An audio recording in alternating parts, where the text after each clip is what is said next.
शंका। नाम उपदेश लेने के बाद शादी समारोह, जन्मदिन, विदाई समारोह, धार्मिक अनुष्ठान या किसी भी अवसर पर गिफ्ट का लेन देन या अपना सम्मान करवाना, फूल माला देकर दूसरे का सम्मान करना, ये सब कर सकते हैं या नहीं। सतगुरु से नाम उपदेश लेने के बाद गहनता से सत्संग सुनकर भगत को बहुत सी बातों का ध्यान रखना होता है, अन्यथा जानकारी के अभाव में मर्यादा टूटने की संभावना बनी रहती है।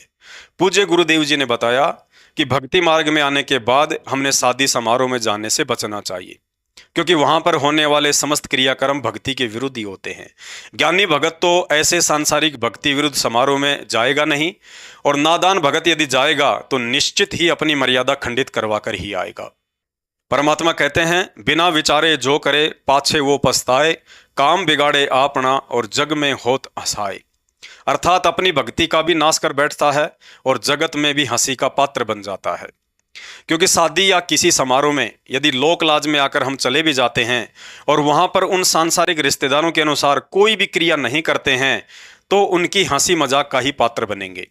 विज्ञानहीन व्यक्ति उल्टी सीधी 10 बातें आपके विषय में और 10 बातें गुरुदेव भगवान के विषय में बोलकर आपको भी शर्मिंदा करेंगे और संतों की निंदा करके अपने भी कर्म बिगाड़ेंगे। इसलिए परमात्मा कहते हैं, कबीरा तहाँ जाइए रह संतन की प्रीत, इष्ट मिले और मन मिले, मिले सकल रस रीत। अर्थात सतगुरु भगत को हमेशा आध्यात्मिक विचारों वाले अपने ही भगत भाई बहनों की संगति करनी चाहिए ताकि भक्ति भाव बना रहे। गुरुदेव भगवान कहते हैं, दुनिया से ती दोस्ती पड़े भजन में भंग, एकाएकी राम से या साधु के संग। अर्थात यदि भगत होकर आप जगत वालों के साथ ज़्यादा मेल मिलाप या उठना बैठना रखते हैं तो अवश्य एक ना एक दिन उनकी बातों से आपकी भक्ति व विचारों में भंग पड़ना शुरू हो जाएगा। कहते हैं, मूर्ख की प्रीत बुरी, जुए की जीत बुरी, बुरे संग बैठ बुरा लागे ही लागे, काजल की कोठरी में कैसा भी यत्न करो, काजल का दाग भाई लागे ही लागे। इसलिए सतगुरु आदेश व ज्ञान आधार अनुसार एक भगत को ज़्यादा से ज़्यादा समय परमात्मा की भक्ति साधना में या भगत भाई बहनों से संपर्क में रहकर ही बिताना चाहिए। इसके अलावा किसी भी शादी विवाह, त्योहार या सामाजिक अवसर पर गिफ्ट आदि का लेन देन नहीं करना चाहिए। ऐसा करने से हमारे ऊपर एक दूसरे का भार चढ़ता है और मर्यादा भी टूटती है। इन व्यर्थ के सांसारिक चौंचलों व आपसी लेन देन के कारण ही ये काल हमें ऋण संबंधों में बांध कर रखता है।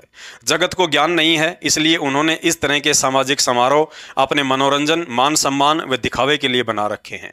लेकिन हमें ज्ञान हो गया है कि इस तरह के भक्ति विरुद्ध समारोह भक्ति का नहीं बल्कि बकवाद का हिस्सा है, जहाँ जाने से व सहयोग करने से हमारी मर्यादा टूटती ही टूटती है।